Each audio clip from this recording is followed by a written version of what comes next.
Assalamualaikum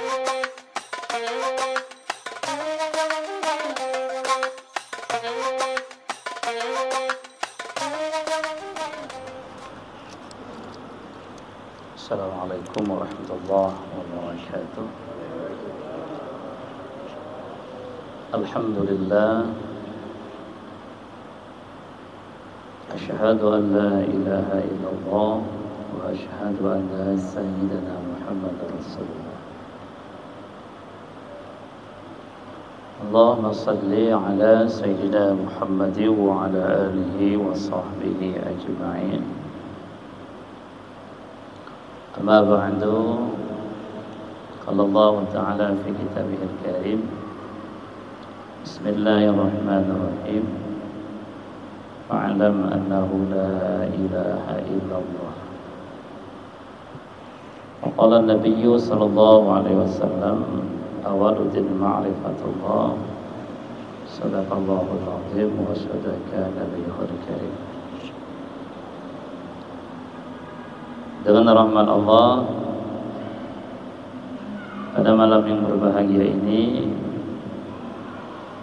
kita telah dapat melanjutkan kembali pengajian kita, pengajian tentang ilmu aqidah ataupun ilmu tauhid.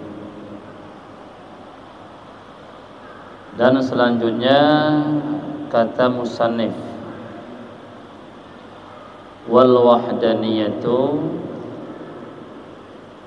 ay la saniya lahu ta'ala fi zatihi wala fi sifatihi wala fi af'alihi.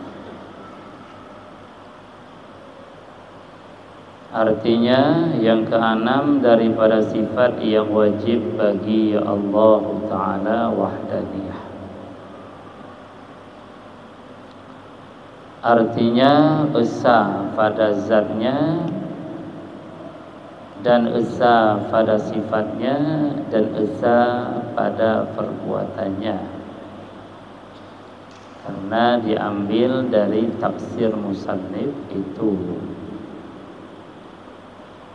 Dan diketahui daripada yang demikian itu bahwa segala bahagi wahdaniyah itu tiga. Pertama, wahdaniyah fi zat, dan maknanya ketiadaan bersusun pada zat seperti jisim yang menerima bahagi. Dan tiada pula bagi seorang zatnya seperti zat Allah. Dan tiada pula jauhar farad, dan tiada kita ketahui akan hakikatnya hingga di akhirat sekalipun, tatkala melihat akan dia oleh segala orang mukmin.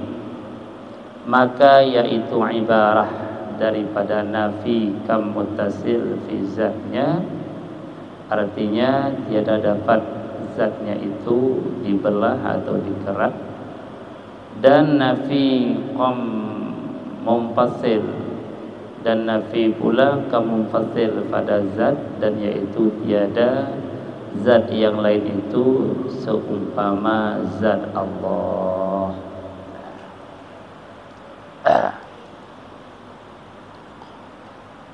Bismillah.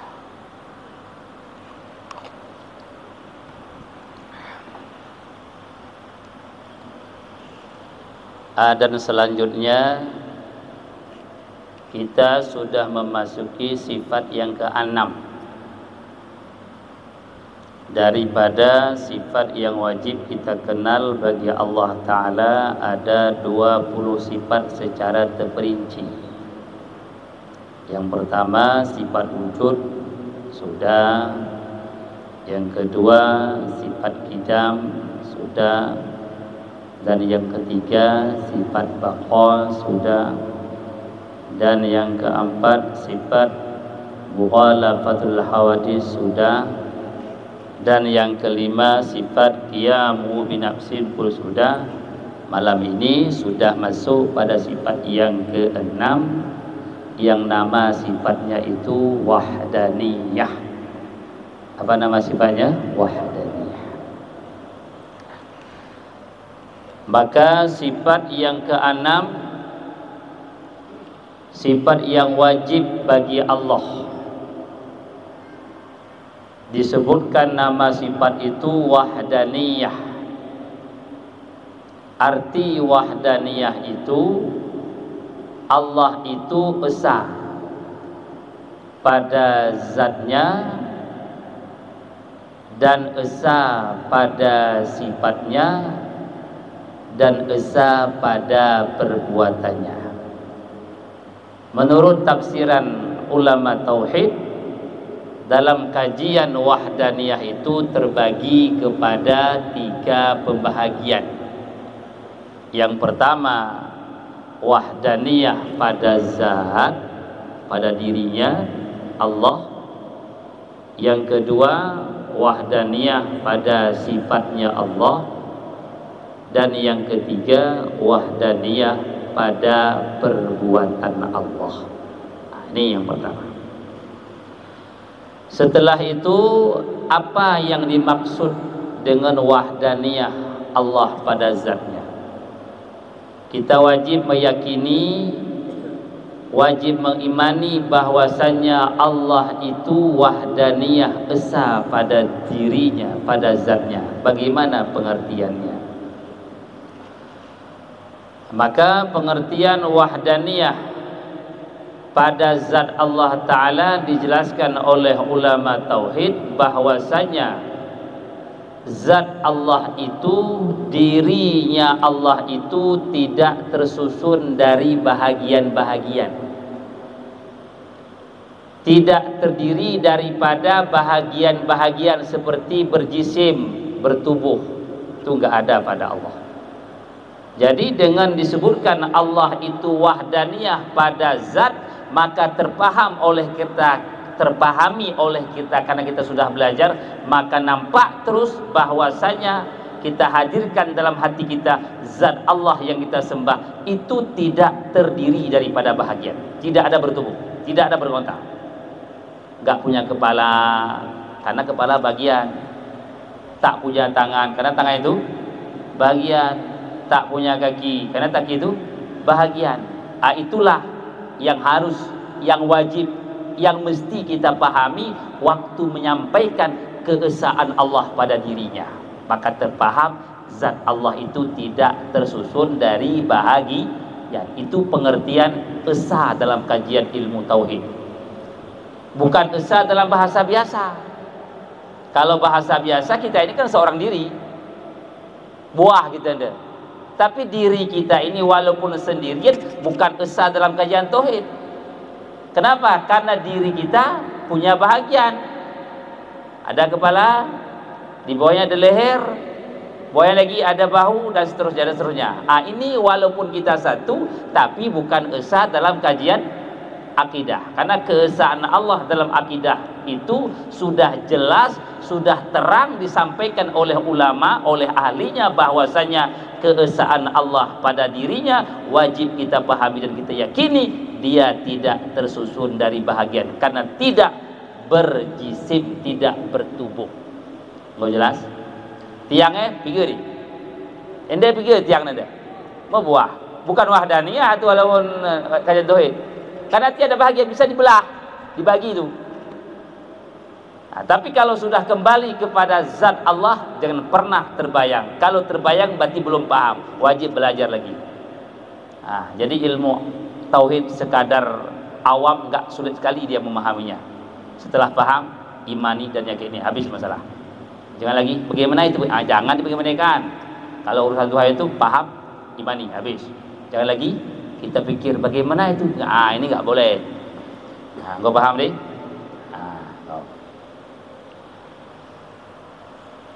Dan yang kedua, pengertian daripada esa zatnya Allah. Dia dua pengertiannya itu, dua tafsirannya. Yang pertama tadi sudah kita jelaskan, pengertian daripada esa zat Allah Ta'ala. Yang pertama kita yakini dan kita pahami bahwasanya zat Allah itu, dirinya Allah itu tidak tersusun dari bahagian-bahagian. nggak ada jisimnya, nggak ada bendanya. Kalau ada benda pasti bisa dibagi, tapi kalau nggak Allah nggak. Yang kedua kita pahami, setelah kita pahami dan kita imani bahwasanya tidak ada zat selain Allah itu menyerupai dengan zat Allah Ta'ala. Tidak ada makhluk Allah fis sama, fil aras, fil ardi, dimanapun di dunia, di luar dunia, itu tidak pernah dirinya itu menyamai dengan di zatnya Allah Ta'ala. Zat makhluk, zat selain Allah tidak mirip sedikit pun, tidak ada kesamaan sedikit pun dengan zat Allah Ta'ala. Itulah tahqiqnya makna wahdaniyah pada zat Allah Ta'ala. Setelah kita pahami yang dua macam ini, maka kita simpulkan apa makna wahdaniyah pada zat Allah Ta'ala. Yang pertama, zat Allah tidak tersusun dari bahagian. Yang kedua, zat Allah itu tidak pernah menyamai dengan zat yang lain sedikit pun. Kalau sudah paham, maka sudah pahamlah makna qul huwallahu ahad pada surah Esa pada zatnya Allah. Dan istilah tauhid, di saat kita katakan zat Allah itu tidak tersusun daripada bahagian, itu artinya tidak ada pada zat Allah itu kamuttasil fi zat. Ini istilahnya saja.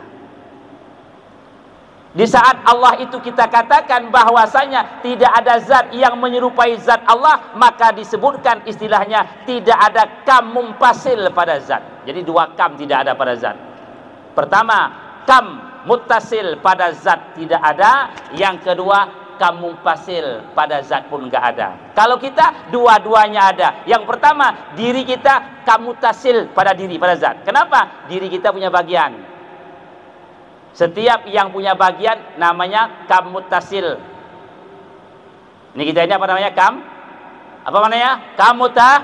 Kam muttasil pada zat kita. Kenapa? Zat kita punya bagian apa enggak? Punya bahagian, berarti kita enggak esa walaupun sendirian, karena punya kam muttasil. Yang kedua, diri ini mempunyai kam mumpasil. Artinya banyak orang yang mirip sama kita. Orang punya kepala, kita pun punya kepala. Orang punya hidung, semuanya. Jadi banyak orang, ribuan orang yang ada mirip kita, ada kesamaan. Maka diri ini tidak ada wahdaniyah. Diri ini tidak ada kam muttasil fi zat, kam mumpasil pada zat tidak ada. Yang ada hanya Allah itu wahdaniyah pada zatnya, dalam arti istilahnya tidak ada kam muttasil pada zat Allah dan tidak ada kam mumpasil pada zat Allah. Kalau bagi kita dua-duanya ada. Kam muttasil pun ada pada kita, tubuh ini ada bahagian. Yang kedua, kam mumpasil pun ada pada kita. Kenapa? Karena orang lain banyak sama dengan kita. Oh, paham?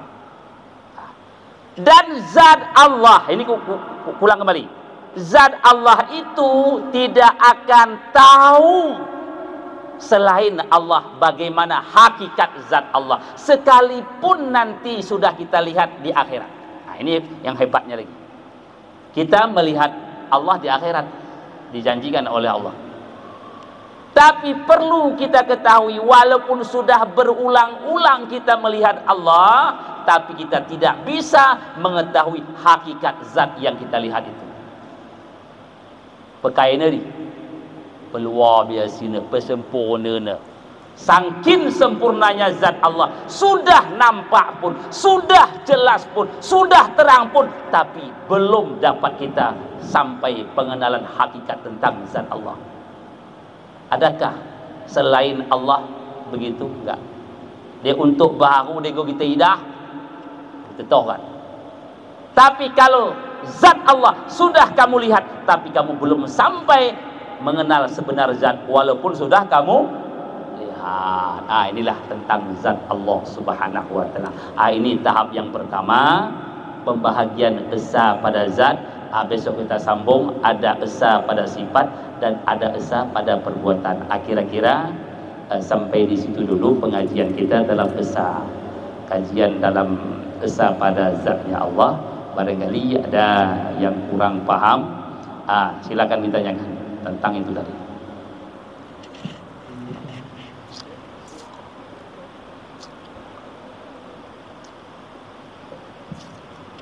Assalamualaikum warahmatullahi wabarakatuh. Izin bertanya tentu. Jadi zat Allah itu kan laisa kamitslihi syai'un. Jadi apakah sifat Allah itu, asma Allah itu bagian dari zat atau tidak?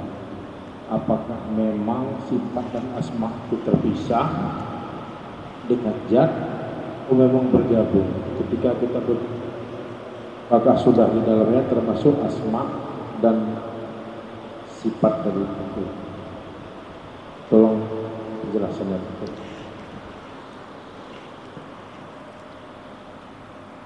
Ya. Yang pertama, kita wajib mengimani, bahkan ini syarat sah syahadah, wajib mengimani ada zat Allah, ada sifat Allah, dan ada af'al Allah. Pertanyaannya, zat sifat itu bersatu atau berpisah? Bersatu atau berpisah? Sejauh kitab tauhid yang kita baca, tidak boleh kita katakan bersatu, tidak boleh kita katakan berpisah. Hanya Allah mengetahui. Itu keselamatan. Kau usah harus kita ini kan main di pinggir sungai nih Pak nih. Kita jangan bermain di pinggir sungai, harus terang-terang aja kita. Nah, karena ilmu akidah ini ilmu yang kalau nggak apa-apa jatuh hanya terus. Nah, jadi kita simpulkan untuk keselamatan tidak boleh kita katakan bersatu, tidak boleh berpisah. Bagaimana? Hanya Allah yang tahu. Titik, nggak koma. Untuk keselamatan. Ini perlu sama kita ngaji inilah. Maka untuk hebat-hebat enggak. Nanti tenar, ini mantap tuh. Jangan, hati-hati. Ini akidah ini. Nah, karena akidah ini lawannya kafir terus. Kalau nggak apa, kafir. Itu aja. Nah, jadi intinya kita simpulkan, tidak boleh kita katakan bersatu. Nggak boleh katakan berpisah. Bagaimana? Allah yang tahu. Pokoknya kita mengimani ada zat, ada sifat, ada apa. Habis. Itu selamat pelayan bagi kita. Anak-anak ada apa? Centeng-centeng ulang, centeng-centeng kita ada. Tingkat bawah aja lalu. Itu aja masalah. Kan enggak sulit sekali itu. Di saat kita begitu hanya Allah yang tahu. Habis. Jadi untuk kita terus bermain-main terus di lapangan itu, memang tahu luas lapangannya, tapi kita berhati-hati itu. Jadi itu untuk keselamatan dulu. Jadi tidak boleh kita katakan bersatu, ya, seperti gula dengan air, manis dengan air, dan nggak boleh kita akan berpisah seperti air dengan minyak. Bagaimana? Nggak sampai kita, Allah yang tahu. Habis sebenarnya. Ini jalan keselamatan. Karena tentu saya ada berbincang-bincang dengan seorang tengku kampung lah yang sudah bolak-balik ikut suluk. Jadi dia bilang seperti ini lebih kurangnya tentu. Ketika kita berzikir hanya menyebut nama saja, kita tidak akan pernah sampai kepada zat. Jadi terserahmu, apakah kau hanya mencari asma, hanya mencari sifat, tidak mencari zat. Sementara nikmat yang paling tinggi itu bukan surga, tapi bersumber dengan zat kelak di surga katanya.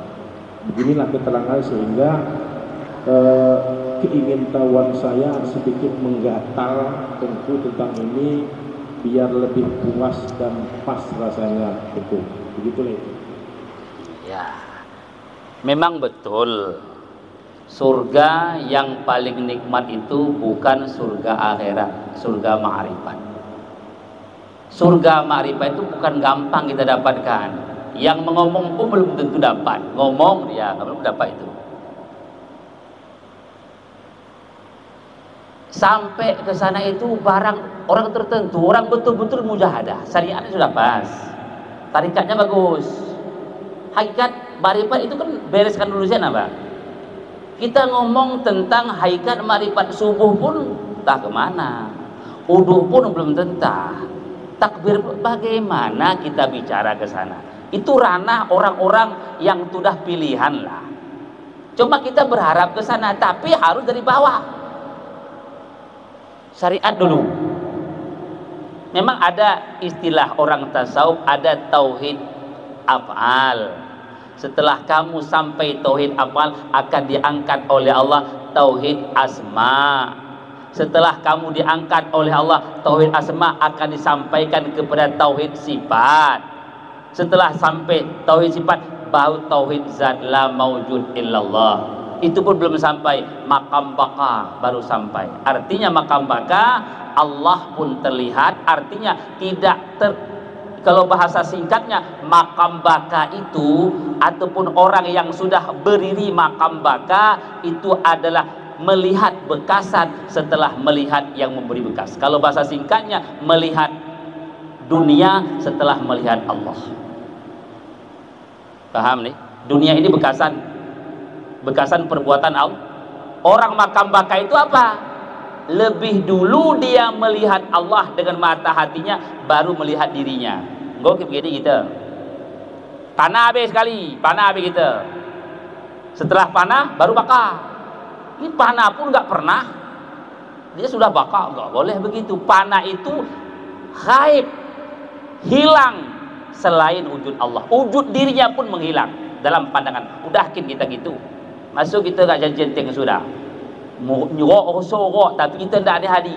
Jadi artinya banyak orang bisa menceritakan tauhid af'al, bisa menceritakan tauhid asma, bisa menceritakan tauhid sifat, bisa menceritakan tauhid zat, bahkan tapi dia tidak sedikit pun tahu cerita karena baca kitab. Kita bukan begitu ceritanya.